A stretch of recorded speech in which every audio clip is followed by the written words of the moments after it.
The morning Margaret Osei decided to spend her last $40 on a stranger, the temperature in Cleveland had dropped to 11 degrees, and the sky over West 58th Street was the particular shade of gray that feels less like weather and more like a warning. She had been awake since 4:30 in the morning, the way she had been waking most mornings that winter, lying still in the dark with a specific kind of alertness that has nothing to do with rest and everything to do with arithmetic. The kind of arithmetic that has no good answers, no matter how many times you run the numbers. She had run them again that morning, sitting at her kitchen table with her reading glasses on, and the gas bill unfolded flat against the checkered tablecloth. The red block letters of the final notice sitting there, the way unwelcome things sit. A patient and unavoidable. $340, due by the 14th. After the 14th, disconnection. And it was the 9th of February. Margaret had $43 and some cents in her checking account. Her next Social Security deposit would not come until the 15th, one day too late, one day and $300 short, which is the kind of distance that feels at certain hours of the morning like standing on one side of a canyon and being told the bridge was there yesterday.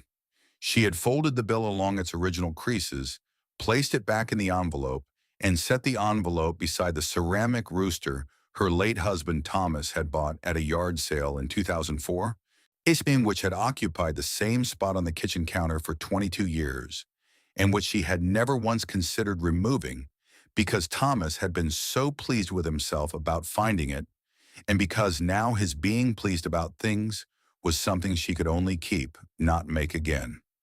If you're enjoying this story so far, don't forget to hit the like button and subscribe. Drop a comment telling me where in the world you're watching from. I love hearing from you. She sat for a while after that, drinking her tea, which was the last of the good tea. The kind her daughter Pauline sent every Christmas from Portland in a blue tin with a gold lid. She held the mug in both hands, the way she always had on cold mornings, and she looked out the kitchen window at the yard, where the old elm tree stood stripped in gray against the winter sky, where its branches holding the nothing of February with a kind of dignity that Margaret had always appreciated. That tree had been standing there since before she and Thomas moved into the house on Lorraine Avenue in 1981. She had watched it lose its leaves 43 times now. It had never once seemed bothered by it. Margaret Osei was 74 years old. She had been a third-grade school teacher for 31 years at Garrett Morgan Elementary, 7 blocks from where she now sat, close enough that on quiet mornings she could sometimes still hear the school bell if the wind was coming from the right direction. She had taught reading and arithmetic and the particular art of patience, and she had done it with the kind of steady, yet unhurried attention that the children in her classroom had always been able to feel without knowing the name for it. Parents requested her class. Colleagues borrowed her methods. Her principal, a serious man named Dr. Franklin Adeyemi, who did not give compliments carelessly, had once stood in her doorway during a lesson on long division and watched her redirect a child's frustration with a single calm question, and had later told her in the hallway that she had a gift. She had thanked him and gone back to her classroom and thought about the 22 children still waiting for her, because a gift only counts for something if you keep using it. She had retired at 65, 9 years ago, when her knees had started making their opinions known on the 30-minute walk to school, and when Thomas had suggested gently and then less gently, but that perhaps they had earned the right to have mornings together, so she had retired, and they had had mornings together, 4 years of them.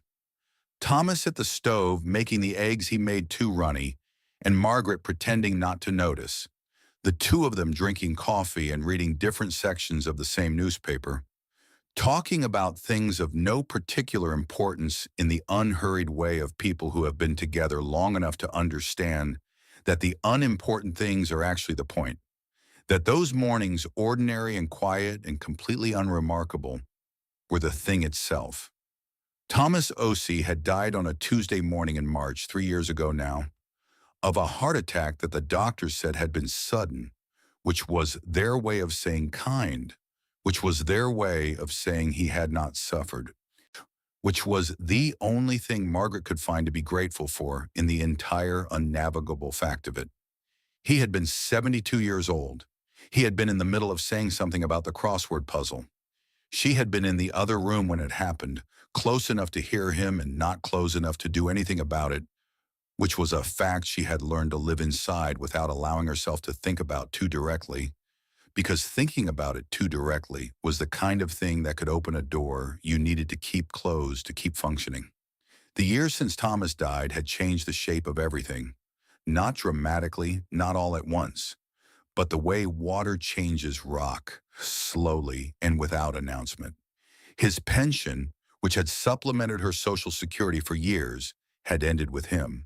But she had not fully understood this when he died, had not been in any condition to understand the practical implications of anything during those first months. And by the time she had started to understand it fully, the financial ground beneath her had already quietly shifted.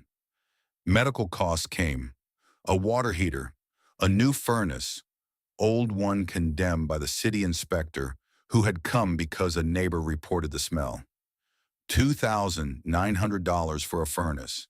She had put it on a credit card and paid it down slowly, the way you do when slowly is the only speed available, and the balance had shrunk but not disappeared, and the interest continued its small, persistent arithmetic in the background of everything, the way a quiet leak eventually becomes a flood. She had considered calling Pauline, and she had picked up the phone more times than she could count and set it down again. Pauline lived in Portland with her husband Robert and their two girls, and she had her own house and her own mortgage and her own life moving at its own speed. And the thought of putting her worry in Pauline's hands, of becoming a problem her daughter had to solve, was not something Margaret could make herself do. Not yet. Maybe not ever. There was a kind of pride involved. She knew that, and she was not entirely certain the pride was sensible. But she had carried herself with dignity for 74 years through things considerably harder than a gas bill, and she was not yet ready to let that go. She had made a budget on a lined notepad, the kind she still bought in packs of 3 from the dollar store at the end of the block. The budget was tight in the way that only a person living on a fixed income in a city where the cost of keeping warm had doubled since 2019 would understand. $847 per month from Social Security. $63 from the small pension the school district still paid, which had not been adjusted for inflation since the year Pauline graduated high school. That was $910 a month to cover the mortgage, the utilities, the medication, metformin for the type 2 diabetes, the blood pressure pill, the thyroid medication, the food, and whatever else February decided to send. February had sent the furnace notice, which she had handled. It had sent an unexpected copay for a doctor's appointment she had not been able to put off any longer. And now it had sent the gas bill with its red letters and its 14-day deadline. And Margaret sat at the kitchen table with $43 and some coins in her account and 5 days to go before any more arrived. And she had looked at all of this the way she had always looked at a problem, with steady eyes and without flinching, and had come to the conclusion that she would simply have to be very careful about the $40 until the 15th. And that she would figure out the gas bill somehow, which was not yet a plan, but was the shape a plan could start from. She had set aside $2.73 to keep the account from dropping to zero. The rest, $40.31, was for groceries. She had written out her list the night before on the back of an envelope, in the way her mother had always written lists, and had gone through the Cuyahoga Market circular from the previous Sunday, which she kept folded in the kitchen drawer, crossing off items and calculating with a pencil until she had a list of things she could buy for under $40 that would last her through the 15th. Oatmeal, the large canister, a bag of dried pinto beans, 2 chicken thighs, not a whole bird, 1 loaf of bread, the store brand, 2 cans of diced tomatoes, a small bunch of carrots, a single sweet potato, and tea because she was out and because the mornings without it had a different quality that she was not prepared to accept permanently. She had put on her good wool coat, the burgundy one Thomas had given her for their 40th anniversary, because even when things are hard, there is no reason not to be dressed properly. She had pulled on her waterproof boots, the ones Pauline had sent 2 Christmases ago in the box, with the note that said, "Mom, I know you will say you do not need these, but please wear them anyway." She had locked the front door and walked to the bus stop on the corner of Lorraine and West 58th, arriving 3 minutes before the 32 was due because she had caught that bus enough times to know exactly how long the walk took, and stood at the stop in the 11-degree morning with her gloved hands in her coat pockets and her breath coming out in small white clouds, watching the street the way she had always watched things, with patient, attending eyes that did not miss much. The Cuyahoga Market was a neighborhood grocery, the kind that had been there for 30 years before the larger chains came and had survived by knowing its customers' names. Margaret had been shopping there since Thomas was alive. The owners, a family named Petrakis, had always kept it clean and dependably stocked, and the prices were reasonable in a way that the newer stores down the avenue were not, which mattered when you were working through a list with $40 and a pencil. She got off the bus at the stop in front of it at 11:17 on a Thursday morning, which was her usual shopping day because Thursdays were less crowded than weekends, and because it gave her Friday to organize what she had bought, a habit from 31 years of planning ahead. Inside, the store smelled of fresh bread from the bakery section near the entrance, and something warm and spiced that turned out to be a display of cider near the seasonal aisle. Margaret took a cart with a bad left wheel, the kind that lists slightly and requires a gentle, constant correction, and she moved through the aisles with her list and her reading glasses pushed up on her nose, checking prices against what she had written, doing the additions in her head the way a former third-grade arithmetic teacher does them, quickly and without a calculator, running a small mental total that she updated with each item she placed in the cart. She found the oatmeal first, the large canister on sale, which was a small mercy, the dried beans, the bread, the canned tomatoes, which were priced 11 cents higher than the circular had advertised, which he noted and accepted because there was nothing useful to be done about it except adjust the total. She took the chicken thighs from the cooler and held the package for a moment, reading the label with the attention she gave to things that had to last, and placed them in the cart. The carrots, a good bunch, bright and firm, not the half-wilted ones pushed to the front of the display. The sweet potato, a large one. The tea, the orange peco in the yellow box. Not the fancy kind, but the kind that tastes like what tea is supposed to taste like, which Thomas had always agreed with and which was good enough. She was standing in the tea aisle doing the final count in her head. $37 and some change, which meant she was inside her number with a small margin, when she heard the sound that caused her to look up. Sure, not a loud sound, not the kind that makes everyone turn. It was the sound of a cart being pushed too fast around the corner of the aisle, the wheels chattering against the tile, and then the sound of a collision, quiet and followed by the particular embarrassed silence of someone who has run into a display of stacked cans and watched them scatter. She looked toward the end of the aisle. A man was crouching down, picking up cans of soup from the floor, setting them back on the display shelf with the focused, slightly rigid attention of someone who is trying very hard to appear less rattled than they are. He was perhaps 45 years old, maybe a little older, though his face had the particular drawn quality that makes it difficult to judge. The kind of face that has recently been through something that took weight from it. He was wearing a dark coat that had clearly been a good coat once, a charcoal wool overcoat of the kind that cost several $100s, but which now looked like it had been slept in, not once but repeatedly. His hair was unwashed, There were shadows beneath his eyes that had the settled depth of someone who had not been sleeping in any meaningful sense for several days. His hands, she noticed, as he picked up the last soup can and set it on the shelf, were shaking slightly, not dramatically, just enough to see. He stood up and caught her eye across the aisle, and for a moment neither of them said anything. His eyes were dark, the color of strong tea, and they held the particular expression of a man who is accustomed to being very certain of himself and is currently not certain of anything at all, and who knows the difference and feels it acutely. Then he looked down at the floor and pushed his cart toward the produce section without speaking. Margaret watched him go, and then looked back at the tea shelf and placed the orange Pico in her cart and moved toward the checkout. There were 4 lanes open. Lane 3 had the shortest line, 2 people ahead, and Margaret positioned her cart behind them and began unloading her items onto the belt with the methodical care she brought to everything, placing them in the order she always placed them.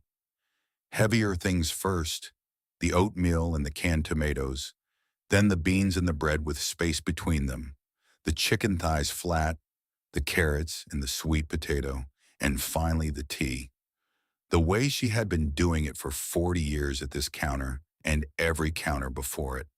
Weren't because order is a form of respect for the thing you are doing, regardless of how small it is. She heard the cart pull in behind her. She did not turn around immediately. She was watching the cashier, a young woman named Destiny, who she knew from enough Thursday mornings to recognize, and who always wore small gold hoop earrings, and who had the efficient, slightly tired energy of someone working a job she is good at but does not love.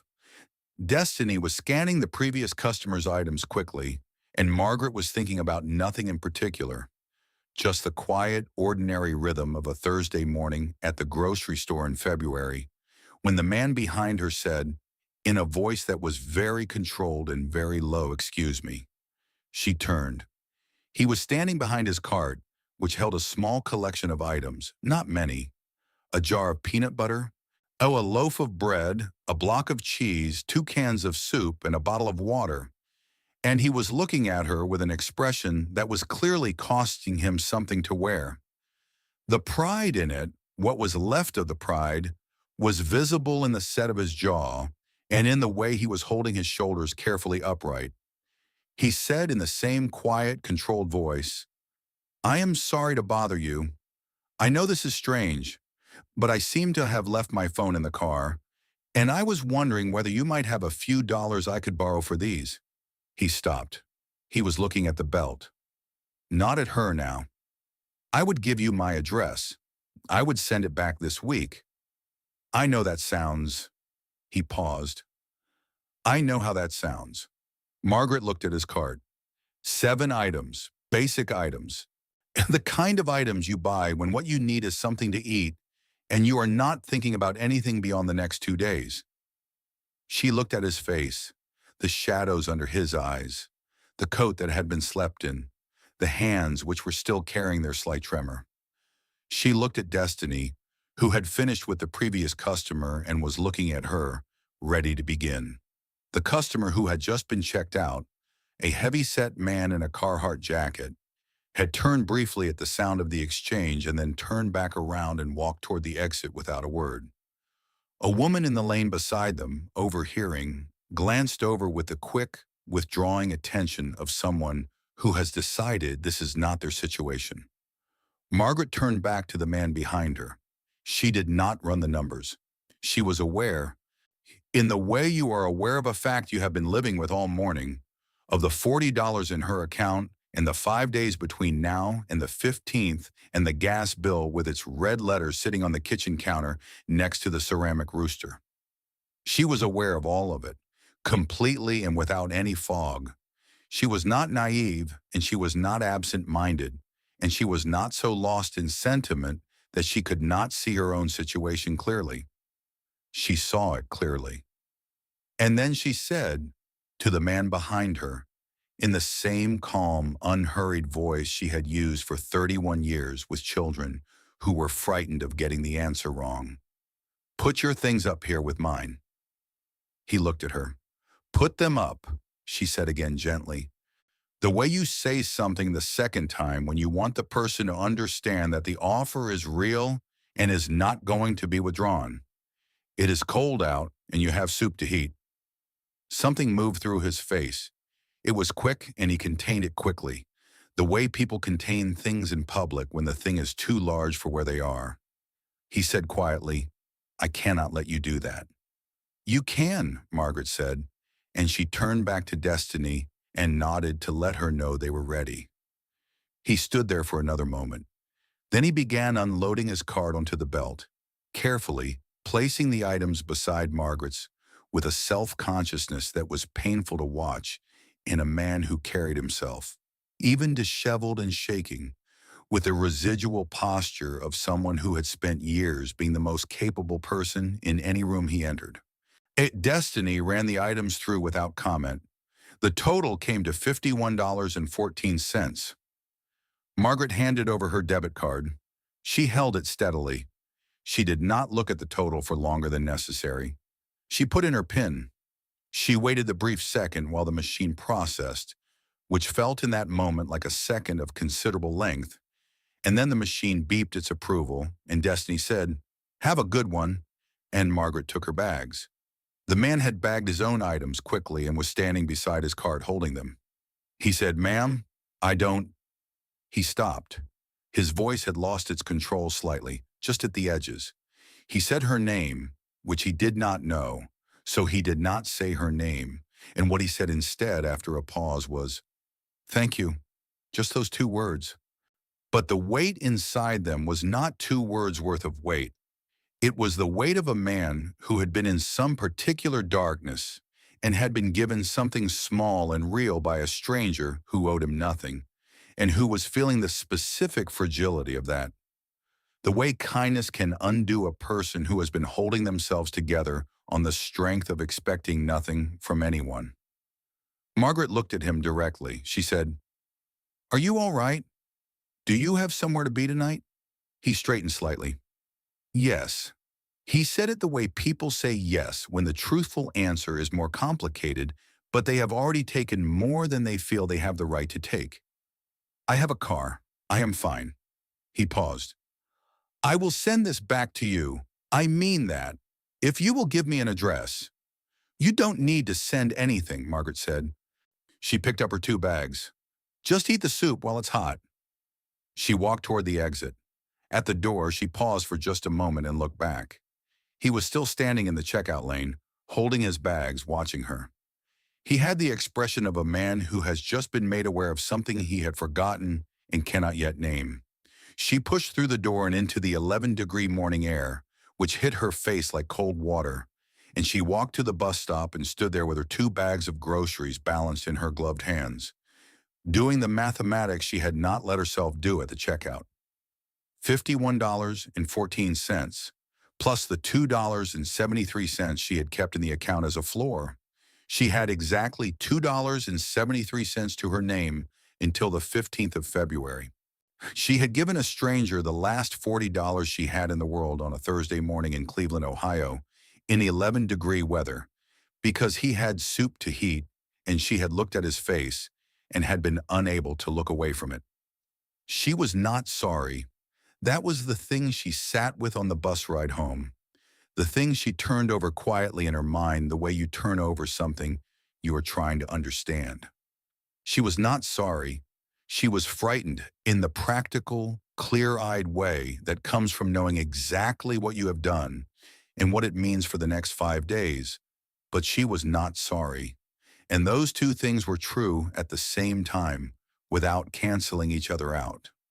Fear and the absence of regret, existing side by side in the same chest on the same Thursday morning, the way Thomas had always said most true things exist. Not cleanly or simply, but together, making room for each other whether you want them to or not.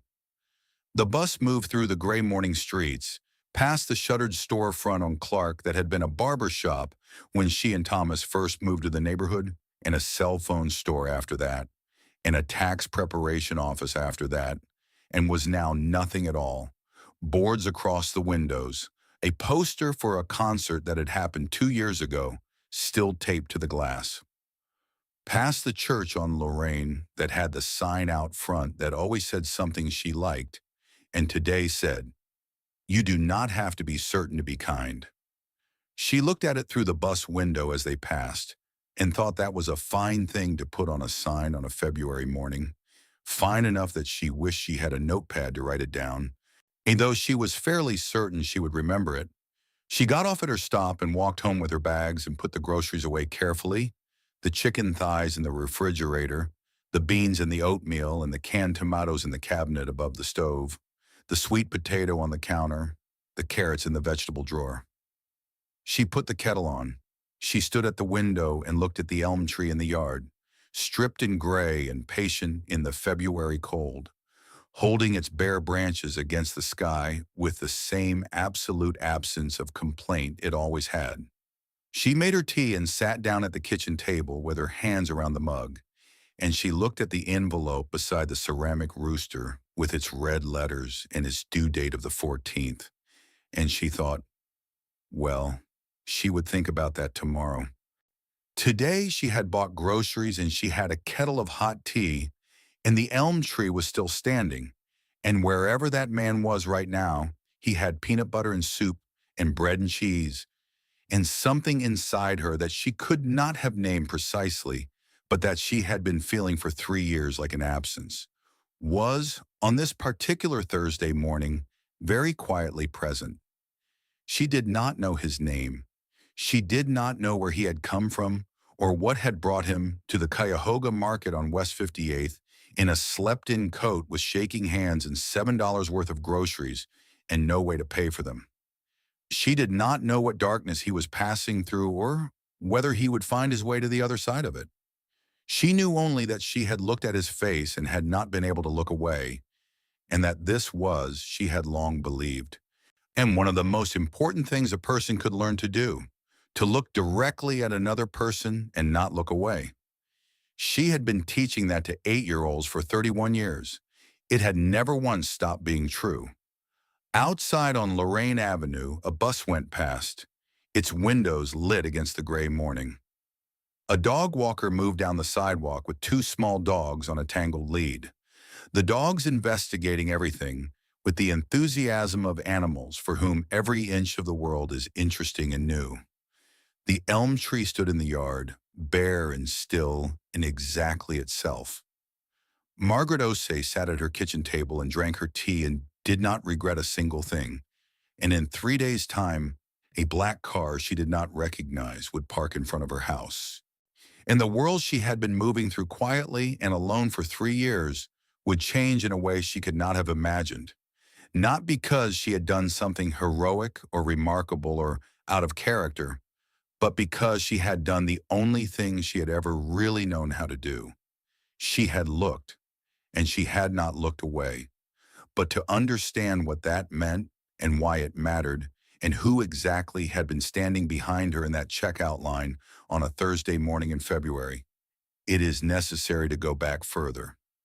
Not to that grocery store, not even to that morning, but to a boardroom in Chicago on a Monday, 6 days earlier, where a man named Daniel Ashford had sat alone after everyone else had left the room, looking at the polished surface of a conference table and understanding, with a clarity that was both sudden and complete, that he had been wrong about almost everything that mattered for a very long time. That is where this story truly begins. Daniel Ashford was 47 years old, and by every available external measure, he was the kind of man who had nothing to be uncertain about. The company he had founded 19 years earlier, Ashford Capital Management, had grown from a 4-person operation out of a rented office in Cincinnati into a diversified investment firm managing $14 billion in assets across 3 countries, with offices in Chicago, New York, and London. He had 340 employees. He had an apartment in the Gold Coast neighborhood of Chicago with a view of Lake Michigan from 3 directions. He had a driver, a personal assistant named Owen who anticipated his needs with the efficiency of a man who had made it his professional purpose to do so, and a personal chef who came Tuesday and Thursday evenings and left containers in the refrigerator labeled with their contents and heating instructions in a precise, small hand. He had been on the cover of Crane's Chicago Business 4 times. He had spoken at Davos. He had been quoted in the Wall Street Journal and the Financial Times and Bloomberg so frequently over the past decade that his communications director kept a running count as a matter of organizational habit. At 47 years old, Daniel Ashford had built something real and large and genuinely impressive out of intelligence and tenacity and the particular kind of focused will that makes other people feel slightly tired just being in proximity to it. He had done all of this. And on a Monday morning in late January, sitting alone at the head of a conference table in Chicago, after the last of his senior partners had filed out of the most disastrous board meeting in the 19-year history of Ashford Capital, he had looked at the polished mahogany surface of the table and understood that none of it had been enough to keep him from missing the single most important thing he was supposed to be paying attention to: his daughter. Celia Ashford was 16 years old and lived with her mother, Daniel's ex-wife, Catherine, in a house in Shaker Heights, Ohio, and 20 miles outside Cleveland. She was, by all reports from Catherine and from the school, and from the brief updates Daniel received during the alternating weekends he spent with her, which was the arrangement their attorneys had settled on 2 years ago, a serious and intellectually gifted young woman who read above her grade level and had strong opinions about environmental policy and could identify any bird in Ohio by its song, a skill she had developed on her own with a field guide and a notebook the summer she was 12, the summer Daniel had missed because of the European expansion. She was quiet in public in the way that quiet, watchful people are quiet, not because they have nothing to say, but because they are deciding carefully what is worth saying. She looked exactly like her mother when Catherine was 20, which was the kind of fact Daniel noticed when he was being honest with himself and avoided when he was not. He had not been in Shaker Heights since the previous September. He had missed Celia's 16th birthday in October because of a deal that had required him in London, which he had been told in the most careful language available by his communications director, his attorney, in Owen, could not possibly be rescheduled. He had sent a gift, an expensive one, curated by Owen, wrapped by a service Owen had engaged. He had called from London on the evening of her birthday, and Celia had answered, and they had talked for 12 minutes. And at the end of the call, she had said, "It's okay, Dad," which were the 3 words that had been sitting in the back of his mind for 4 months, because Celia did not say things she did not mean. And it's okay, said by a 16-year-old girl to a father who has missed her birthday for a deal, means something specific, and it is not what the words literally say. The board meeting on that Monday morning had been about a series of portfolio decisions that 3 of his 5 senior partners had serious concerns about. Concerns they had expressed in a long memo sent the previous Thursday, and which Daniel had read on his phone in the back of a car between 2 other meetings and had flagged for deeper review and had not reviewed. The concerns were valid. He had known, sitting in the boardroom watching their faces as they laid out the specifics, that the concerns were valid and that his not having addressed them sooner was less a matter of being busy, as he had been telling himself, and more a matter of having been, for quite a long time, he's so completely inside his own momentum that he had stopped questioning the direction of it. He had been moving forward with the certainty of a man who has been moving forward successfully for long enough to confuse certainty with correctness. The meeting had lasted 3 hours. At the end of it, 2 of his senior partners had made it clear, in the careful, professional language of people who are planning their next move, that they were considering their positions. The third had been quieter and in some ways that had been worse, because the third partner was a man named Gerald Park, who had been with Daniel since the beginning, who had believed in the company before it was a company, and had never once, in 19 years, been quiet at a meeting. Gerald's silence had sat in the room after everyone left, and Daniel had sat with it for a long time. He had told Owen to cancel the rest of his week and had driven himself, something he almost never did, out of the parking garage and onto Michigan Avenue, and had kept driving south for a reason he could not yet articulate, pulling eventually onto the Skyway and finding himself heading east into Indiana and then Ohio without a destination.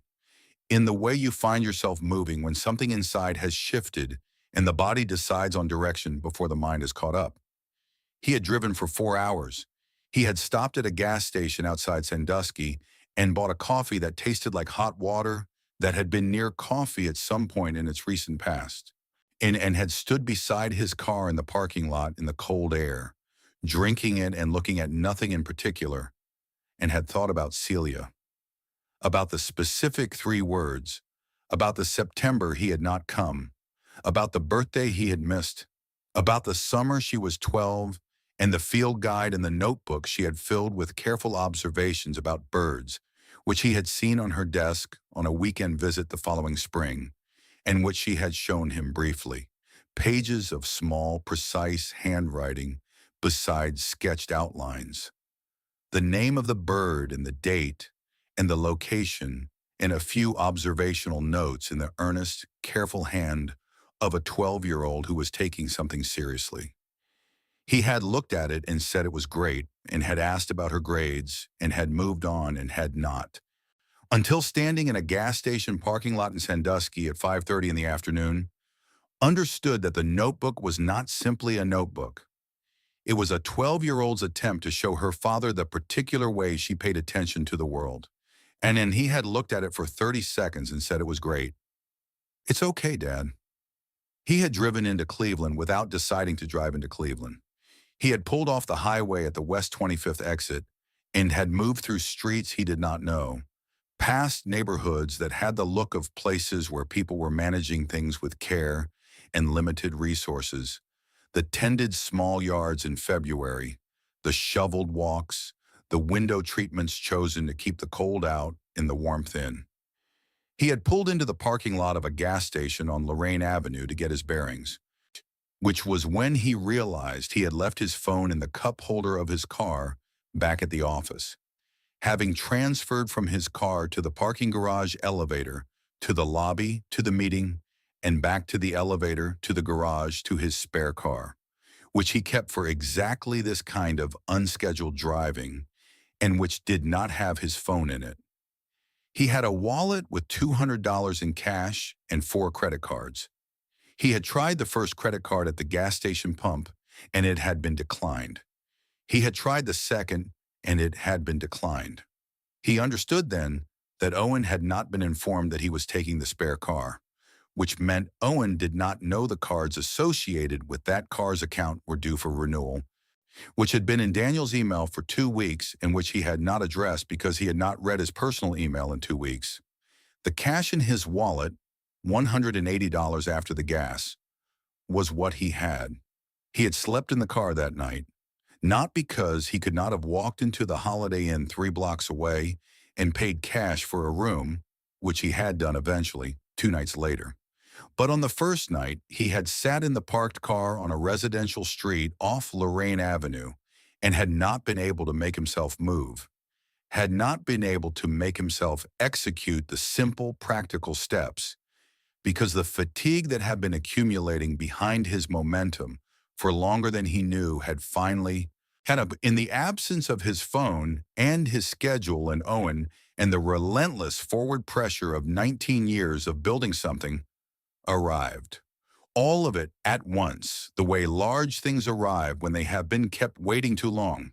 He had tipped the seat back and closed his eyes and had slept for the first time in weeks in the parking space behind a closed hardware store on a January night in Cleveland, Ohio, in a car that cost more than a house in the neighborhood and that he could not leave because he had nowhere particular to go. 3 days he spent in that suspended state. He paid for 1 night at the Holiday Inn, but left after a few hours, unable to stay in the room with the television and the phone he borrowed from the front desk, and immediately put back down without calling anyone. He walked the neighborhood. He sat in a diner on West 65th for 3 hours drinking bad coffee, watching the morning come in, watching the city's people move through their days with the focused, economical purpose of people who do not have the luxury of uncertainty. He ate at a fast food counter 2 nights in a row and sat with the kind of anonymity that money cannot usually buy, and that he had not felt since before the company existed, since before the momentum, since before the long unmade decision that had cost him his marriage and his daughter's 16th birthday, and Gerald Park's silence in an emptied boardroom. On the third day, he had gone to the Cuyahoga Market on West 58th to buy something to eat because the $180 in his wallet had become 80, and because standing in a grocery store felt that morning in like a manageable thing to do, a thing he could execute. He had grabbed a basket and filled it with what seemed like basics and had been in the checkout lane and had reached into his coat pocket and found the wallet and had opened it and had looked at the bills and had done the calculation that he had not done before picking up the items. The calculation that told him he was $43 short because he had not been tracking carefully, because careful tracking was Owen's job and Owen was in Chicago waiting to be told what to do next. And then he had looked up and seen the woman in the burgundy coat standing at the checkout ahead of him with her neat shopping bags and her reading glasses and her list written on the back of an envelope. And he had understood that she was not a woman with $40 to spare.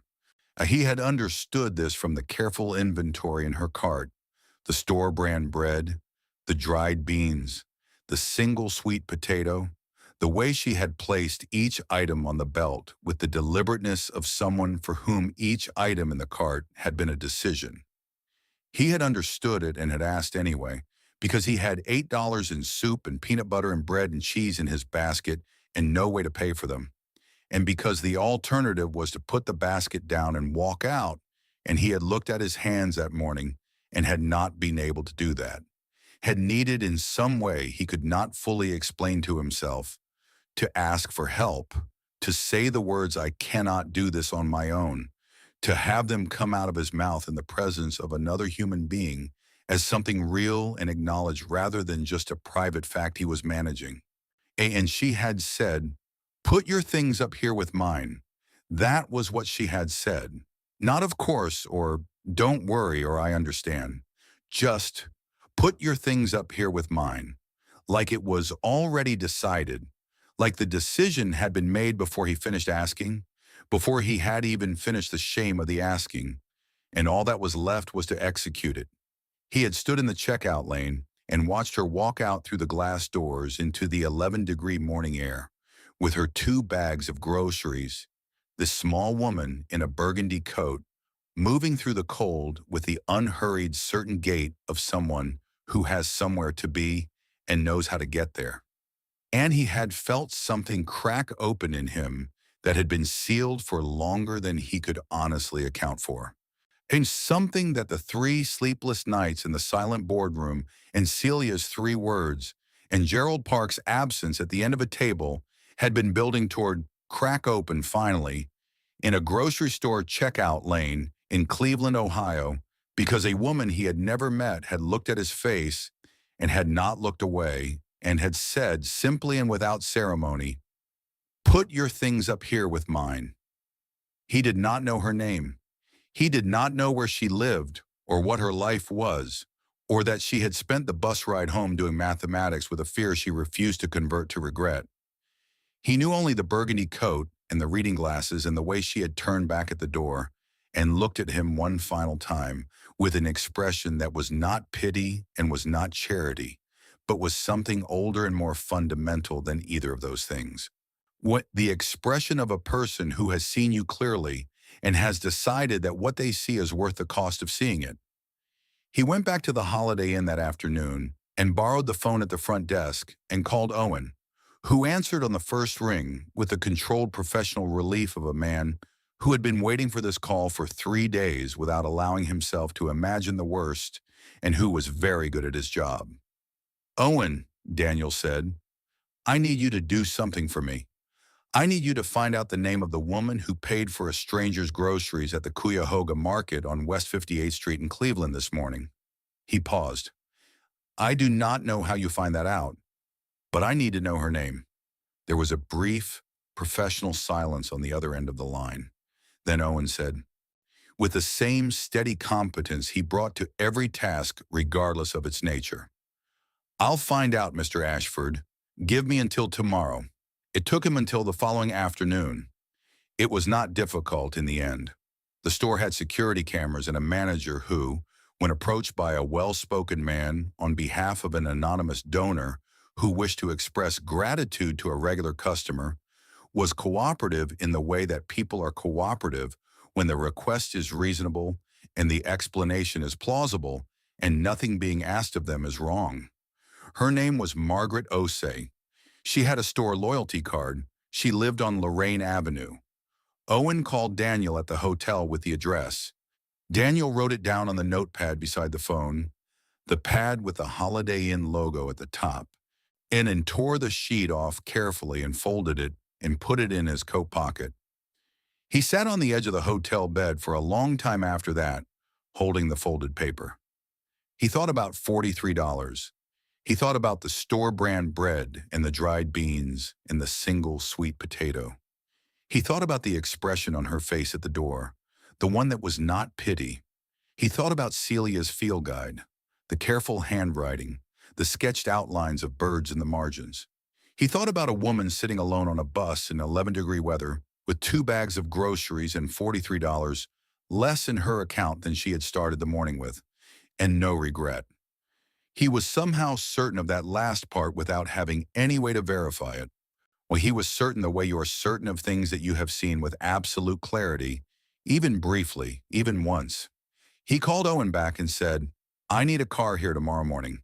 Not my usual driver, just a car, and I need you to pull everything you can find about the gas company that services the West Side neighborhoods in Cleveland, specifically account disconnection notices and what it takes to bring an account current.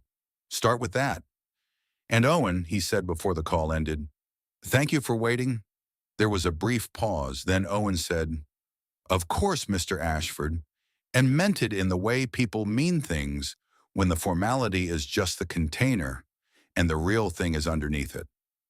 Daniel put the phone down and looked at the Holiday Inn ceiling and thought about Margaret Osei, who had 43 cents in a gas bill and no regret, walking home through the Cleveland winter in a burgundy coat, carrying her carefully chosen groceries, heading for the kitchen table where a ceramic rooster sat next to an envelope with red letters on it, and where she would sit and drink her tea and look at the elm tree in the yard and not regret a single thing she had done that morning.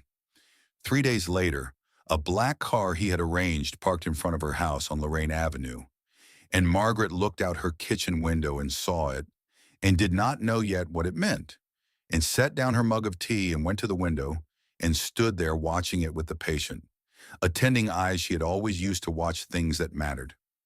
What came next would change both of their lives in ways that neither of them could yet see clearly. But it would begin the way all real things begin, with someone who had been paying attention, and someone who had learned that paying attention was not free, but was always, in the end, worth exactly what it cost. The black car arrived at 11:43 in the morning on a Sunday, which was the kind of specific detail that Margaret would remember later because she had been sitting at the kitchen table with her Bible open to the 23rd Psalm, not reading it exactly, more resting her eyes on it the way you rest your eyes on something familiar when your mind is somewhere else. She had been reading that psalm since she was 9 years old, had her mother's voice in it, had Thomas's voice in it by now, had 31 years of reading it aloud to children who needed steadying before a difficult test or a hard day. She knew every word of it the way she knew the floor plan of her house in the dark, completely and without effort.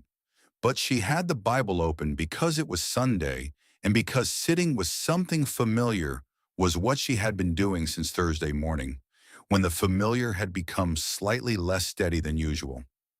She had managed the 5 days carefully, the oatmeal for breakfast, a measured portion, beans and bread for lunch, the chicken thighs stretched across 2 dinners with the canned tomatoes and the carrots, a stew that Thomas would have called good and meant it, which was the highest compliment he gave to food. She had not turned the heat above 62 degrees, She had not driven anywhere because the car sat in the driveway on blocks since August, and driving it anywhere was not an option, which was a separate problem she had been managing by not examining it directly. She had called Pauline on Friday evening, a regular call, and had talked about Pauline's girls and Robert's new project at work and the weather in Portland, and had not said a single word about gas bills or $40 or the arithmetic of the week. Because Pauline's voice carried, even through the phone, the particular loving alertness of a daughter who is watching her mother for signs of a struggle she suspects is larger than what she is being told. And Margaret had learned to navigate that alertness the way you navigate around something fragile in the dark. She had been all right. She had been, in the specific and honest sense of the word, fine. The days had moved at their ordinary pace. The elm tree had done what it always did. She had read in the evenings with the lamp on and the television off, and had slept reasonably well because she had not done anything she needed to undo. And there is a kind of sleep available to people who can say that, which is different in quality from other kinds.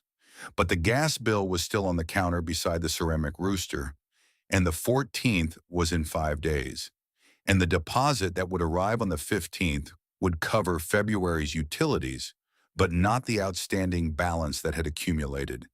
And the math had not improved simply because she had declined to examine it.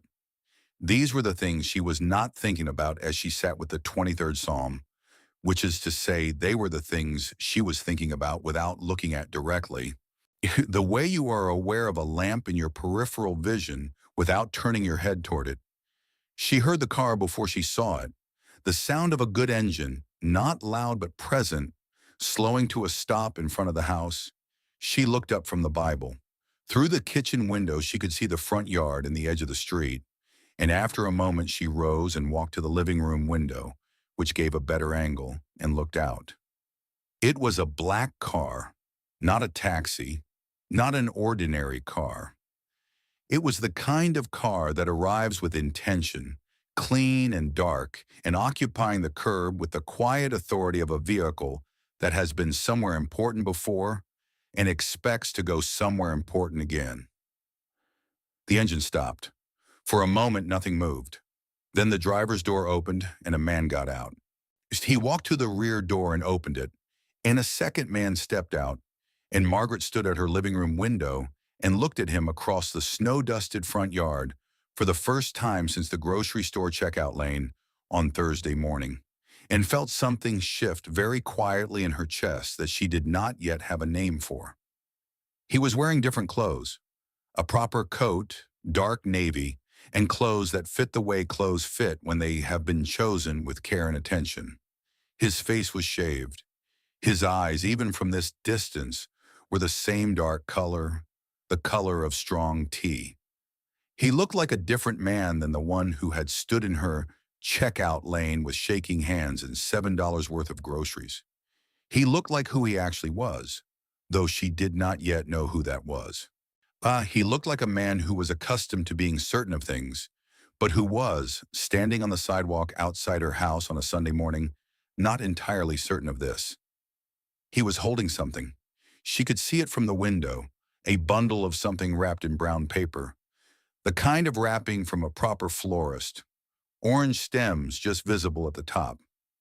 He was standing on the sidewalk looking at her house with the particular, careful attention of someone who is preparing to do something that he understands cannot be undone once it is begun, and who wants to be sure before he begins it. Margaret went to the front door and opened it before he had finished coming up the walk. She stood in the doorway in her Sunday cardigan, and her reading glasses still pushed up on her forehead where she had forgotten them. And she looked at the man coming up her front path, and she waited the way she had always waited, without impatience and without filling the silence with anything that wasn't necessary. He stopped at the bottom of the 2 porch steps. He looked up at her. The composure he had rebuilt since the grocery store was real, but not complete, and that was visible, too, in the slight tenseness around his jaw, in the way he was holding the flowers with both hands, as though he wanted them to serve a purpose beyond decoration. He said, "My name is Daniel Ashford.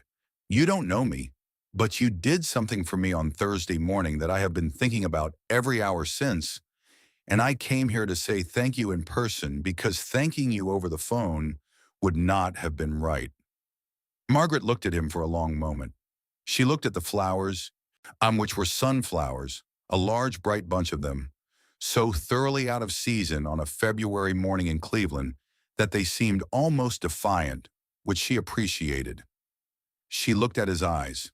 Then she said, "You had better come in out of the cold." She stepped back and he came through the door, and she took his coat and hung it on the hook behind the door the way she had always hung coats. And she took the flowers and found the tall glass vase Thomas had bought at an estate sale in 2009 because he had said, every house needs a vase tall enough for sunflowers. And she filled it at the kitchen sink and put the flowers in it and set it on the counter and stood back and looked at them for a moment. They made the kitchen different, brighter.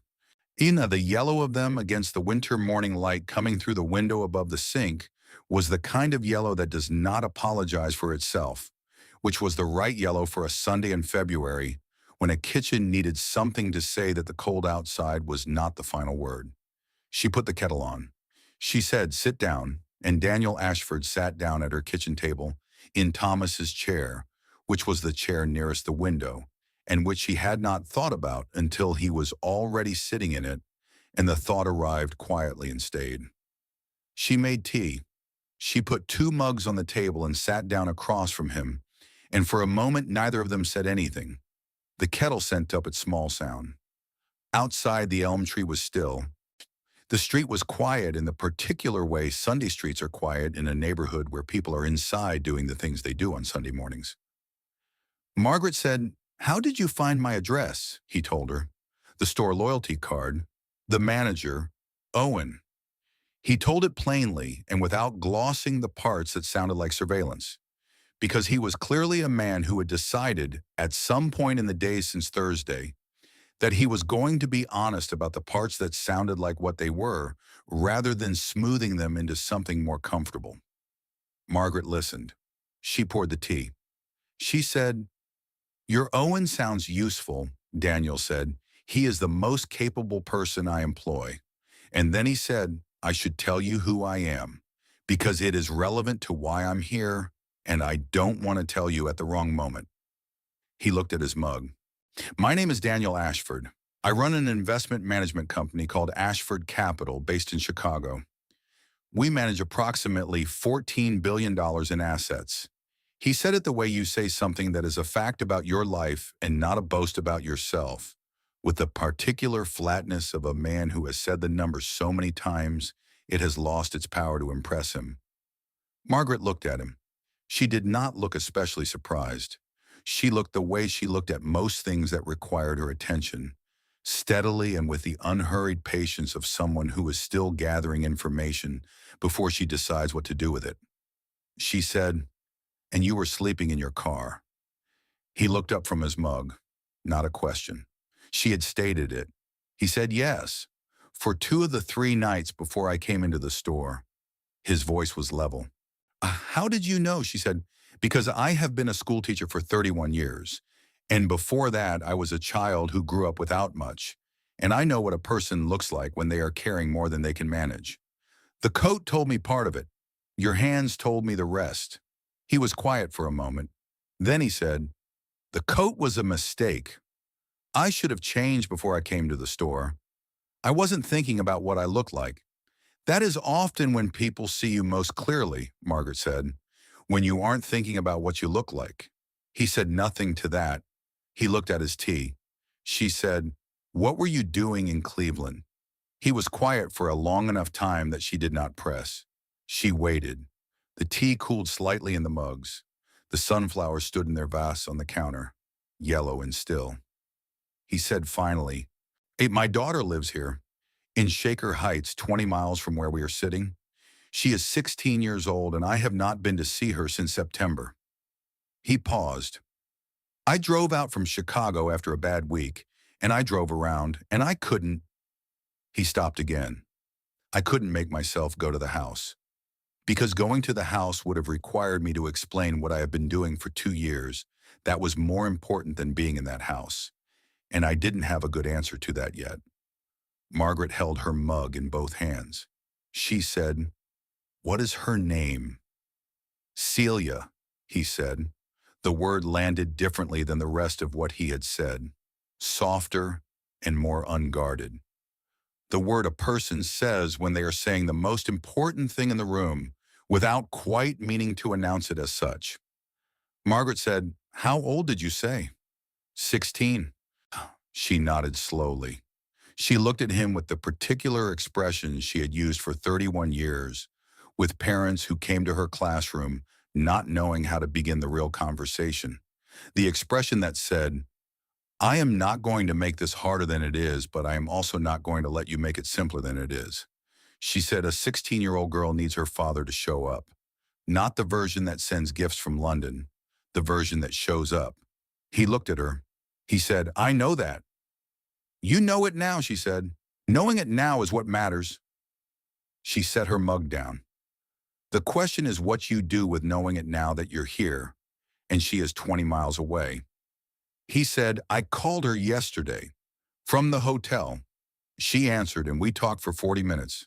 He paused. "It was the longest call we have had in over a year. She talked about birds. She has been keeping records of what she sees in the yard since she was 12. She has filled 4 notebooks." Margaret said, "4 notebooks."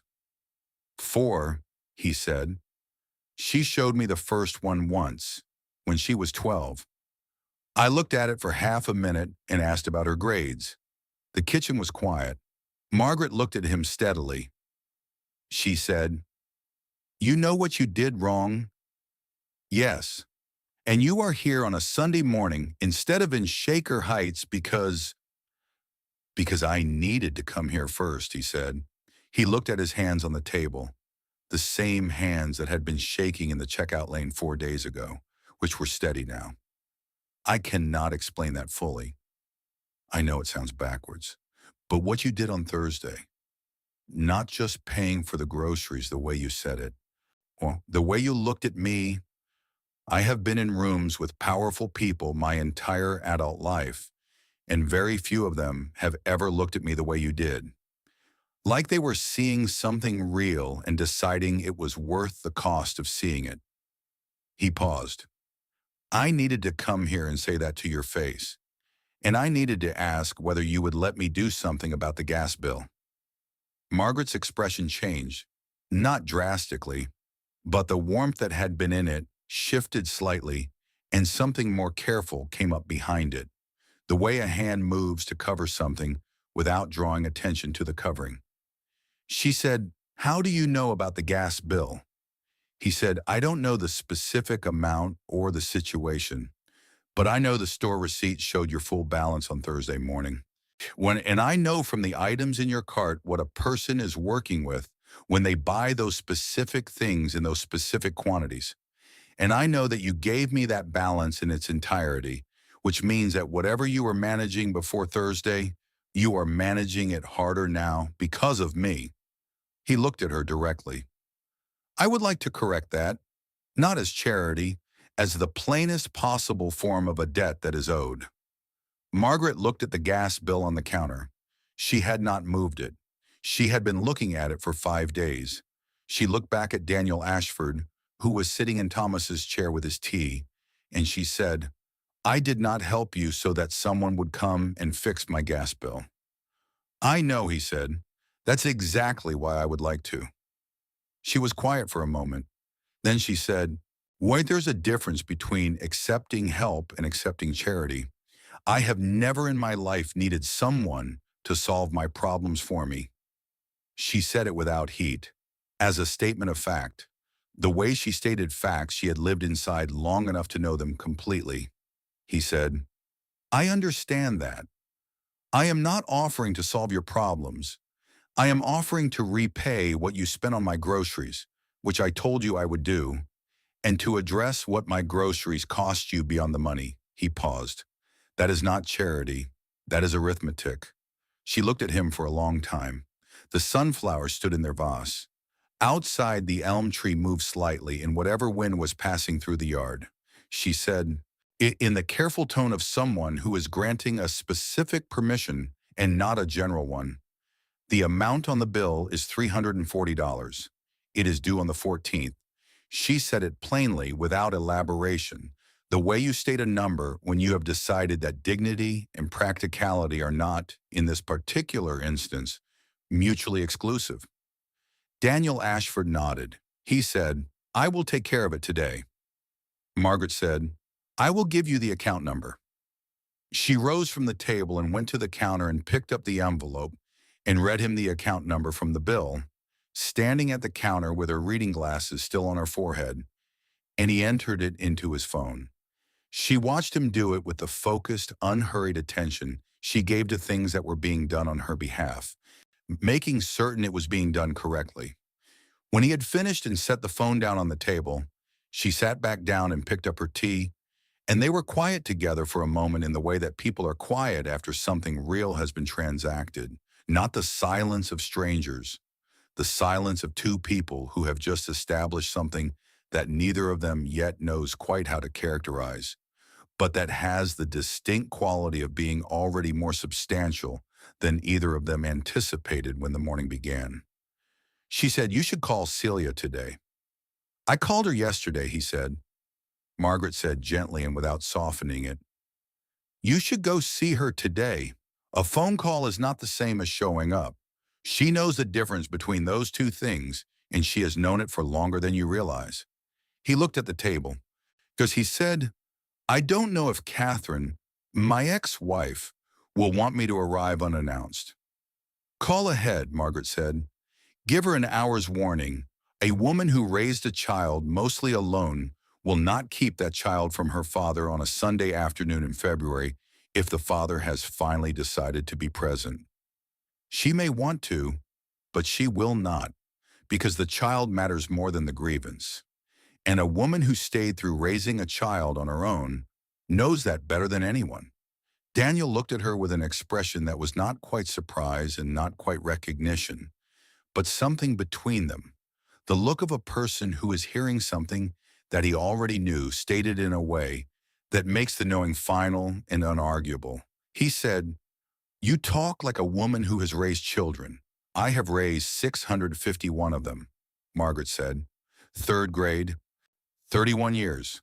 None of them mine by blood, and all of them mine by the time June came." She set her mug down. "I learned more about parenting from standing in a classroom than most parents learn from standing in their own homes. Mostly I learned that children know when you are present and when you are performing presence. They know the difference before they have the words for it. Celia has the words for it. She is 16. She paused. "Go to Shaker Heights today, Daniel." It was the first time she had used his given name. He noticed it. She noticed that he noticed it. Neither of them commented on it. He stayed for another 40 minutes. They talk the way people talk when the original purpose of a conversation has been fulfilled, and what remains is something less structured and more real. She told him about Thomas, not all of it, not the depth of the 3 years since, but enough. The crossword puzzle, the yard sale rooster, the way he had said good about her cooking with such absolute simplicity that it had always been the most satisfying review she had ever received. Daniel listened with the particular quality of attention she had noticed in very few adults in her life, the kind that is not waiting for its turn to speak, but is actually receiving what is being said, the way good students listen, the way children listen before they have been taught to perform listening rather than do it. He told her about Gerald Park, about the Monday boardroom and the two partners and the silence that had been more informative than anything anyone had said aloud. He told it with the directness of a man who has stopped managing the story he tells about himself and has started simply telling it, which is a transition that is sometimes only available after something is broken open, and which, when it happens, is one of the most recognizable things in the world to a person who has been watching people tell the truth and almost truth for 31 years in a profession that requires you to know the difference. He told her about Celia's notebooks, 4 of them, the careful small handwriting and the sketched outlines in the margins.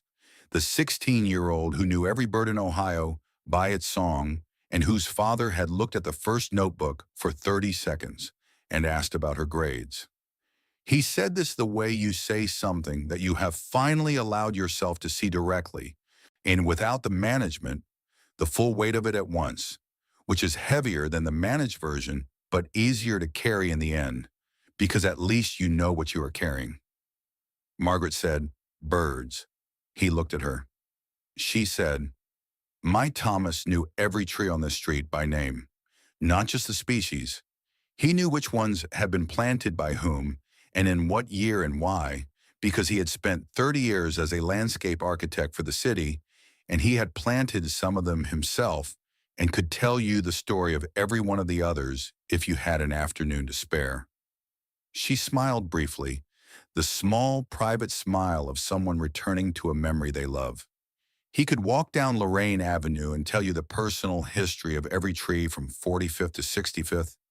I used to tease him that he knew the trees better than the people. She paused. He used to say that was because the trees stayed put, and he always knew where to find them. That was Thomas. He needed to know where things were. After he was gone, I kept looking for him where he always was, at the kitchen window, at his spot on the porch in the evening, under the elm tree in the yard. She looked at the window. It takes a long time before you stop looking in the places where someone used to be. Maybe you never entirely stop. Maybe you're not supposed to. Daniel said nothing. He looked at his mug and then at the flowers on the counter and then at the ceramic rooster on the windowsill. He said, "How long were you married?" 46 years, Margaret said. He died before the 47th. A moment of silence that had its own particular weight, not the weight of a number that contains a life's worth of ordinary Tuesdays and difficult winters, and the particular grace of long love, which is different from the grace of new love and requires a different kind of courage. Daniel said quietly, "I was married for 8 years, Catherine and I." He paused. They were not bad years. That was part of what made the end of them hard to understand for a long time. It was not that anything was wrong exactly. It was that I was somewhere else while nothing was wrong. And when I arrived back and looked at what was left, it was not enough to hold what we needed to hold. He stopped. I think Catherine would say I was always somewhere else, that my presence in the room was never the same as my presence. Margaret said, "Is she right?" He said, "Yes." That kind of honesty, she said, delivered without ceremony, sort of like a fact you have gotten comfortable with, is not the kind of honesty you were born with. She looked at him. "You learned it recently." He said, "I had a useful week." She said, 3 nights in a car, in a grocery store, and a woman who told you to put your things on the belt," he said. "And $40 that someone spent on my soup who needed them more than I did, and who did not do it for any reason except that it was the right thing to do." He looked at her directly. "That is the part I keep coming back to. Not that you helped me, that you did it without calculating what it cost you, without making it about what I deserved or didn't deserve, without any of the machinery I use when I decide whether something is worth my investment." He paused. I run a company that manages $14 billion, and every decision we make goes through a risk-return analysis. Everything is weighed. Everything is calculated. I have spent 19 years in a world where nothing is done without first determining what it gives back. He looked at his hands. "You spent your last $40 on a stranger in a grocery store in 11-degree weather in February, and you walked home on the bus and you were not sorry. I know that because I know what a person looks like when they are sorry and what they look like when they are not, and you were not. That is the thing I cannot stop thinking about. If you're hooked on this story, make sure to subscribe and turn on notifications so you never miss an upload. Your support means everything and helps me bring you more emotional stories like this one." So Margaret looked at him. She said, "I was frightened. I want you to know that. I am not going to pretend it did not cost me something to do it, because it did, and the fear was real. But fear and regret are not the same thing. She paused. I spent 31 years teaching children that the hardest arithmetic is not the kind with numbers. The hardest arithmetic is the kind where you add up who you want to be and who you are actually being and look at the difference without flinching. I taught that to 8-year-olds. I did not have the right to stop doing it myself when the school bell rang for the last time. He said nothing for a while. He looked at the table and then at the sunflowers. Then he said, and I want to ask you something, and I want you to understand that it is not a business offer, and it is not charity, and it is not me trying to buy my way out of what I owe you. He paused. What do you need? Not just the gas bill. What does your life actually need that it does not currently have? Margaret looked at him with the even measuring expression of a woman who has had a long time to learn the difference between people who ask that question and mean it, and people who ask it and mean something else. She held the question for a moment, turning it over. She said, I need the car in the driveway to be drivable. I have a neighbor, Mrs. Patterson, on West 52nd, who is 81 years old and can no longer drive herself to her medical appointments. I have been getting the 32 bus to take her twice a month since August when her car was totaled. Oh, the bus adds an hour each way, and in February in Cleveland, that is not a small thing. And it means she sometimes does not make the appointment at all because the bus is not reliable in weather. If I had a working car, I could take her myself, and I could also take 3 other people on the street who are in similar situations and who I know by name, and who are currently falling through the gaps in what the city transit system can actually do for a 78-year-old man with congestive heart failure and no family within 300 miles. She stopped. She said it the way she always said things she had thought about carefully, plainly, without embellishment, without making herself the hero of it. Just the problem and the practical shape of a solution. Daniel was quiet for a moment. He said, what is wrong with the car? The engine needs to be rebuilt or replaced. The mechanic on Clark told me in August that it was not worth putting more money into the engine at the car's age and that I should consider a newer vehicle, which I considered and then closed the cabinet on because I had more pressing mathematics to do. She paused. The car is a 2009 Honda Accord, 112,000 miles. Thomas bought it in 2010, and we never needed anything else because where we needed to go was never far. Now I need to go farther. Daniel took out his phone and typed something. He said, what is the mechanic's name on Clark? She said, Marcus Webb. His shop is just west of 55th. She said it with a slight note of proprietary approval, the way you name a business you have trusted for a long time. He has done right by us for 20 years. Daniel said, I am going to call Marcus Webb tomorrow morning. If the car can be repaired correctly, it will be repaired. If it cannot, there will be a replacement, something reliable and practical and with good winter tires, because Cleveland in February has opinions about winter tires. He looked up. That is not charity. That is a car so that 4 people on this street can get to their medical appointments. Margaret looked at him. She said, you are moving very quickly for someone who drove 4 hours from Chicago to deliver sunflowers. He said, I have spent 2 years moving very slowly toward the things that actually matter. I am trying something different. She was quiet for a moment. She said, the car I will accept, because it is not for me not only, and because Mrs. Patterson missed her cardiology appointment in January because of the 32 bus and the cold, and she did not tell me until 3 weeks later, and that is the kind of thing that keeps me awake in a way that a gas bill does not. She paused. The rest of it, whatever else you are thinking of doing, you will need to let me think about. I do not make large decisions quickly. That is not stubbornness. That is how I have survived 74 years without making too many decisions I needed to live down.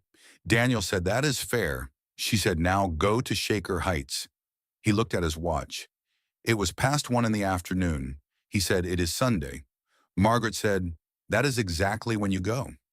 He left 20 minutes later after Margaret had sent him out the door with the last of the cornbread from Friday, wrapped in foil.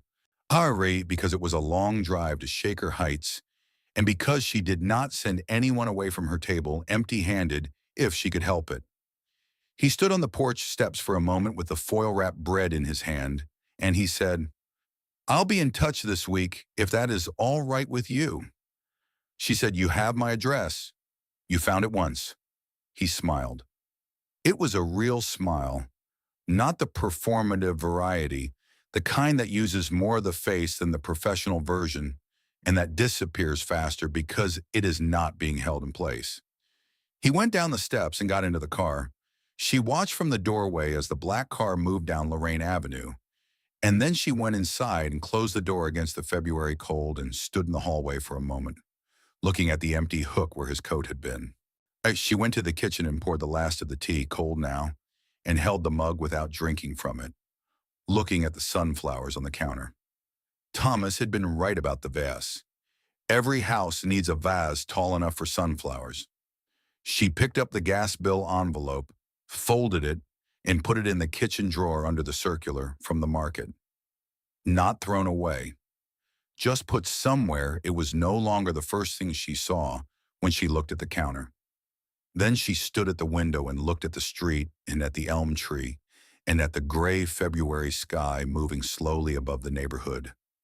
And she thought about Celia Ashford, 16 years old in a house in Shaker Heights, with 4 notebooks full of birds and 3 words she had learned not to hope too loudly into.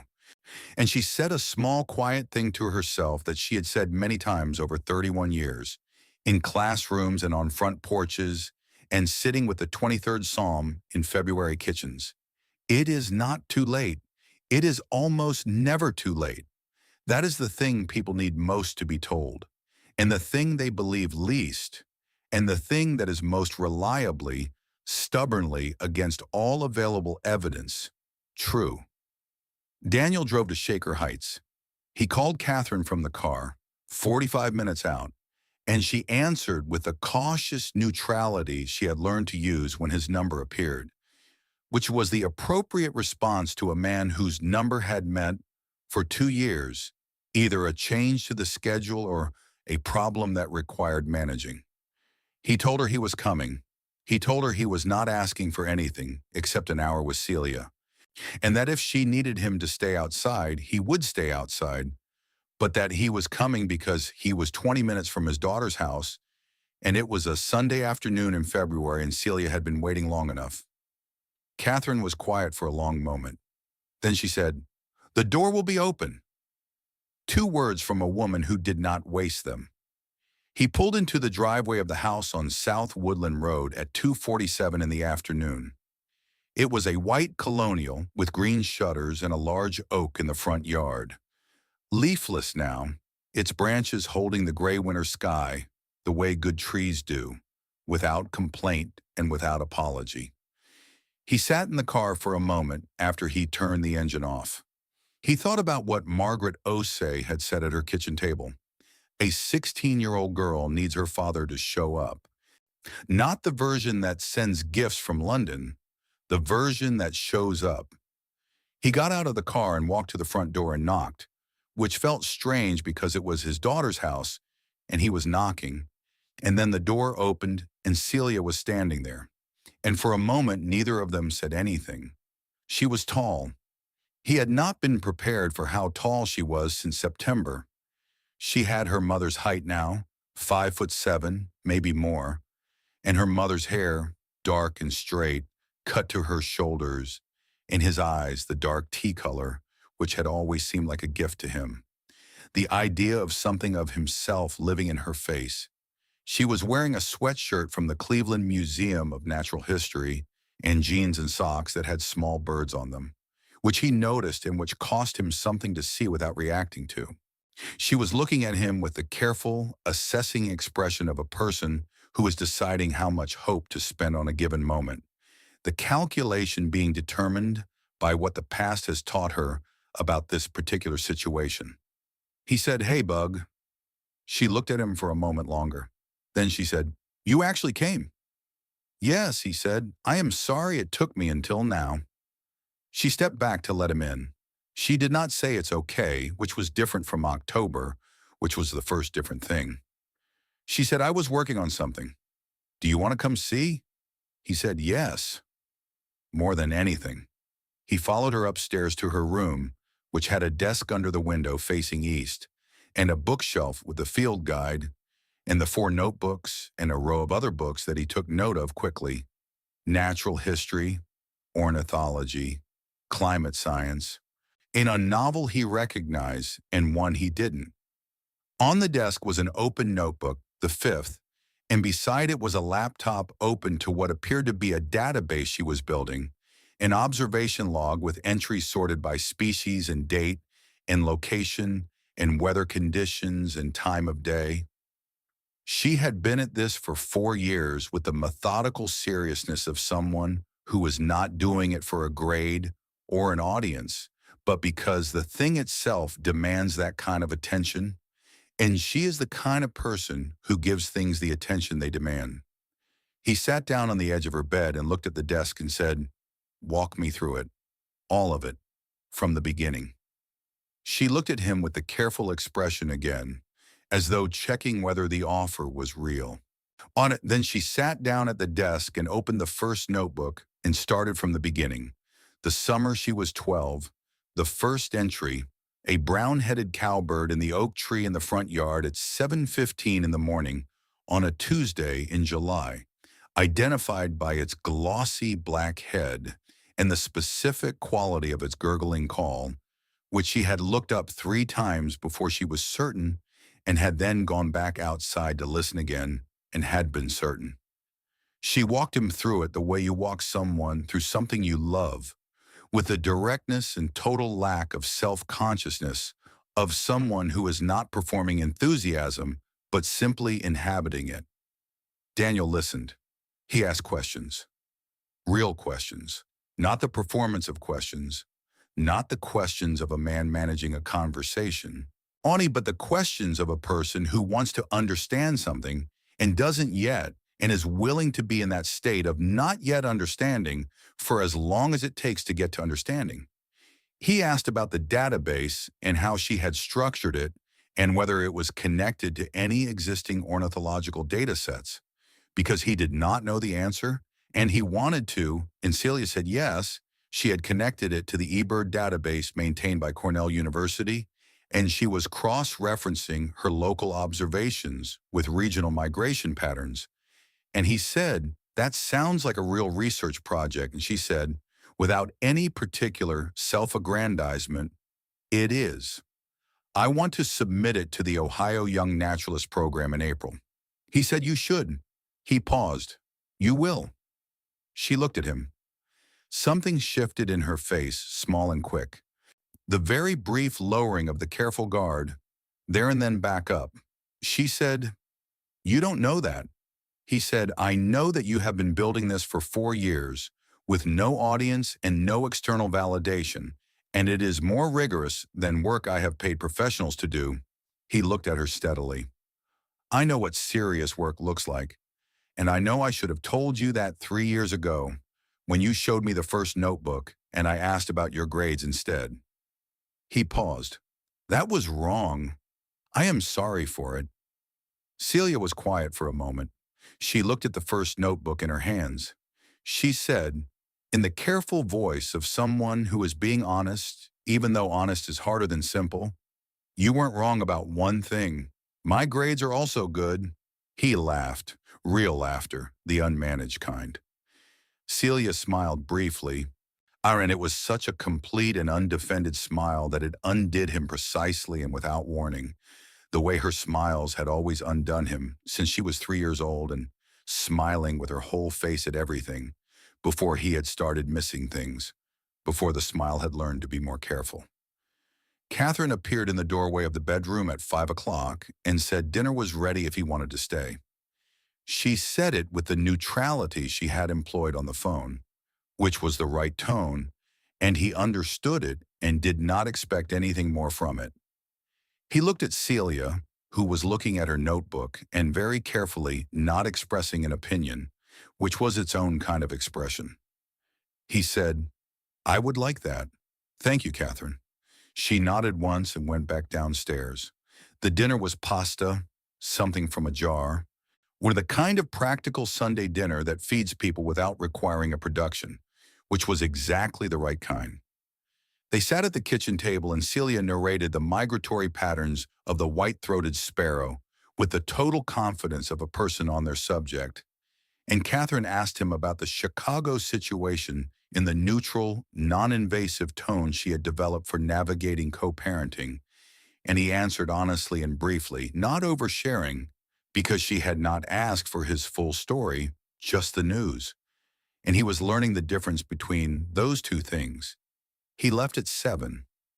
Celia walked him to the door and stood on the front porch in the cold in her socks, which was something she should not have been doing, and which he did not say anything about because some things matter less than others. He said, "And I am going to come back next weekend, if that's all right." She said, "You don't have to ask if it's all right." He said, "Yes, I do. For now, until I've earned not having to ask." She looked at him for a moment, and the thing that moved through her face was more complicated than a smile and more important, and he did not try to name it. She said, "Okay." Next weekend, he drove back toward the city in the dark, the highway moving under him, the lights of Cleveland rising and then receding in the rearview mirror. He called Owen. He told him about Marcus Webb on Clark Street and the 2009 Honda Accord. He told him about the gas account number. He told him 3 other things he had been thinking about during the dinner and the drive, things that were still taking shape but that had a clear direction. Na and Owen received each of them in the steady professional way that had always made Daniel trust him with the details of a plan before the plan was fully formed. Owen said, "I will handle these tomorrow." And then he said, in a slightly different tone, the one he used on rare occasions when he was saying something that was not part of his job description. "It sounds like a good weekend, sir." Daniel said, "It was. The first one in a long time." He drove through the dark toward his hotel, and he thought about Margaret Osei sitting at her kitchen table with the 23rd Psalm and the ceramic rooster and the sunflowers in the tall glass vase. He thought about Thomas knowing every tree on Lorraine Avenue by name and the elm in the yard that Margaret still looked at in the mornings. When he thought about Gerald Park's silence in the boardroom and the $14 billion and the fact that none of it, not one number of it, had put him within 20 miles of his daughter for 5 months, or made him capable of reading a first notebook the way it deserved to be read. He was not finished thinking about any of it. He knew that. There was still a company to go back to and decisions to make, and the particular discomfort of returning to a space that had previously felt like a fixed point and now felt more complicated. There were still the 2 partners who had made their positions clear, and Gerald Park, who had not said what his position was, and which mattered more than the other 2 combined. But the thinking felt different now, grounded in something it had not been grounded in before Thursday morning in a grocery store checkout lane, when a woman in a burgundy coat had looked at him and had not looked away and had said simply, "Put your things up here with mine," as though it were the most ordinary thing in the world to spend what you did not have on a stranger because he was standing behind you in the cold with soup to heat and no way to pay for it. He parked at the hotel and sat in the car for a moment before going in. He took out his phone and sent a message to Celia. Not a long one, just, "I looked up the white-throated sparrow tonight. Oh, sweet Canada, Canada, Canada. I think I understand why you like them. The song is so specific," she wrote back 8 minutes later, which meant she was still awake and had not been sleeping yet. That is the classic mnemonic, but there is another one. Listen for it next time. I'll tell you if you got it right when you come next weekend. He wrote, "Deal." She sent back a small image, a pencil sketch. Just a few lines, a bird on a branch with its head tilted, the wing feathers precise and careful, and the whole thing rendered with the confident, unhurried hand of someone who has been paying this kind of attention for 4 years. He looked at the sketch for a long time in the dark car in the hotel parking lot, and he did not try to contain what he felt about it, which was the right choice, which was the only choice, which was the thing he had been slowly, incompletely, and now more urgently learning to do.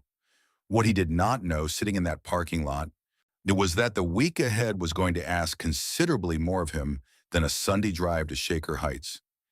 He did not know that the calls Owen made Monday morning, the mechanic and the gas account, and the three other things would reach someone unexpected, and that the unexpected person would reach someone else, and that the particular way Margaret Osei had spent her last $40 on a stranger was in a neighborhood, in a community, and a city that had its own long, complicated relationship with who got helped and who didn't, and by whom. Going to mean something that neither of them had anticipated when the sunflowers were still standing on the counter and the tea was warm.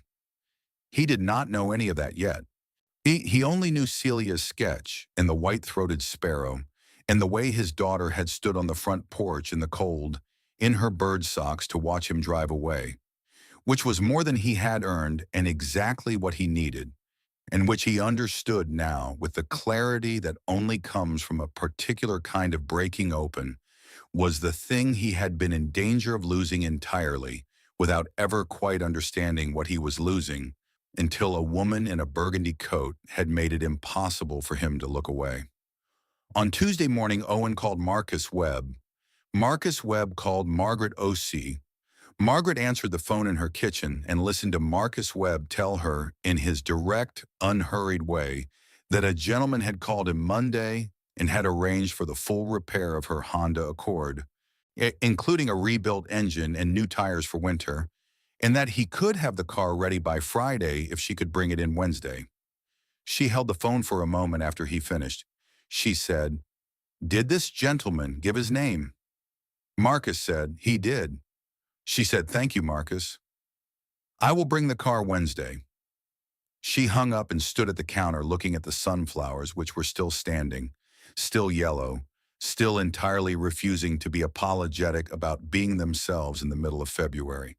She called Mrs. Patterson on West 52nd and told her that she would be able to drive her to her cardiology appointment on Thursday. There was a silence on the line, and then Mrs. Patterson said, "Margaret, are you sure? The bus in this weather?" "I have a car," Margaret said. "I will be there at 8:15. Another silence. "Then how did you manage that?" Margaret looked at the sunflowers. She said, "I bought some groceries on Thursday." Mrs. Patterson did not know what to do with that. She said, "All right, 8:15, I'll be ready." Margaret put the phone down. She looked out the window at the elm tree in the yard. The sky above it was gray, and the branches were bare, and the cold was not yet finished with February, but something in the quality of the light had shifted slightly, the way it shifts in the second week of February when the world has not yet turned toward warmth, but has decided privately that it will, that the turning is coming, that the cold is not, despite all appearances, the final word. She sat down at the kitchen table. She opened her Bible to the 23rd Psalm and looked at the familiar words, Thomas's voice in them, or her mother's voice, 31 years of 8-year-olds who needed steadying. She read it all the way through slowly, the way you read something when you are not using it as a comfort, but as a fact. Then she closed the Bible and sat with her hands folded on the cover, and she thought about Daniel Ashford, sitting in a hotel room 20 miles away, and about Celia in her room with the field guide and the notebooks and the bird socks, and about the white-throated sparrow that said something about Canada in a voice specific enough to be identified by a 12-year-old who had decided it was worth paying that kind of attention. She thought about how things that look like the end of something are sometimes, if you are patient and if you do not let the fear harden into something that forecloses the future, the very quiet beginning of something else. She thought about Mrs. Patterson's cardiology appointment on Thursday. She thought about Thomas and the elm tree and the good vase and the yard sale rooster. She got up and went to the window and stood there for a moment, looking out at the yard. The elm tree stood in its February patience, bare and still and entirely certain of itself. She had looked at that tree through 43 winters. It had never once seemed to doubt that spring was coming. She had always admired that about it. That particular brand of knowledge, the kind that lives in the body of a thing and does not require reassurance. She went back to the table and she started a letter to Pauline. Not an emergency letter, not a worried letter. The kind of letter she wrote when something had happened that was worth telling, and she wanted to tell it properly, the way her mother had taught her to tell things, from the beginning and without leaving out the parts that matter, even when those parts are difficult or strange or cost something in the telling. She wrote, "Dear Pauline, I want to tell you about a Thursday." She held the pen for a moment. "And about a man who needed soup and a woman who needs to stop protecting you from things that are fine." She wrote it out in her careful hand, the same hand she had used to write on 31 years of blackboards. And the writing was its own kind of relief, the particular relief of stopping the management of a story and simply telling it, which is, when you have finally arrived at it, one of the most restful things in the world. When she was still writing when the phone rang, she answered and Daniel said, "Owen found a car, 2019 Civic, 41,000 miles, good tires already, good safety ratings, nothing flashy." He said it quickly and matter-of-factly, the way someone delivers information they want to make sure does not become a bigger transaction than it needs to be. He said Marcus Webb can have it serviced and ready at the same time he returns your Honda. You keep the Honda. The Civic is for the neighbors. There was a silence on the line. Margaret said, "That is 2 cars, Daniel." He said, "That is also 4 people who will be able to get to their medical appointments in February." She was quiet for a moment. Then she said in the tone of someone who has made a decision and has made it cleanly, "All right." She paused. "Thank you." And then, because she was Margaret Osei and had been saying true things plainly her whole life, she said, "Thomas would have liked you. He was not easy to like, but he was always right about people." There was a pause on the line, and then Daniel said, in a voice that was not entirely steady, "I would have liked to have met him." She said, "He would have told you all the names of every tree on the street. You would have been here until dark." She paused. "You should call Celia again tonight. Not because it is a Tuesday, just because." He said, "I already did. This morning. She told me the second mnemonic for the white-throated sparrow." He paused. "I got it wrong, but I was close." Margaret said, "You will get it right next time." He said, "Yes, I will." She put the phone down and went back to her letter to Pauline. Outside, the elm tree stood in the yard, a patient and bare and full of what was coming. The sunflower stood on the counter. The ceramic rooster sat in his spot. And inside the kitchen on Lorraine Avenue, Margaret Osei sat at the table in the February afternoon light and wrote the truth of what had happened and what was still happening and what she could already feel, with the particular attending knowledge of a woman who had been paying this kind of attention for 74 years, was coming next. But what was coming next was larger than she knew. What was coming next was going to reach further than a gas bill or a Honda Accord or 2 cars for the neighbors. What was coming next had to do with a company in a boardroom and a man named Gerald Park who had been silent at a table. And with a school on the west side that needed something it had been needing for a long time, and that no one with the means to give it had ever actually seen, because they had never come down from 40 floors up and walked the streets and looked directly at what was there. What was coming next had to do with being seen, with the cost of it, with the impossible, stubborn, entirely reliable return on it when it is done honestly, without calculation, without keeping the receipt. Margaret did not know the full shape of it yet. She only knew the part that was already true, that a man had needed soup, and she had looked at his face and had not looked away, and that everything real that had happened since had begun in that single, ordinary, costly, irreversible moment of not looking away. The rest of it was still coming. It was on its way. Moving toward Lorraine Avenue the way spring moves toward February, with complete certainty and without hurry, through the bare branches of the elm tree, and the light that was beginning, very quietly, to change. Daniel returned every weekend. He funded Garrett Morgan Elementary's reading program, Margaret's old school, 7 blocks away. Gerald Park, moved by the story Owen quietly told him, rejoined the company. Celia submitted her bird research in April. She won.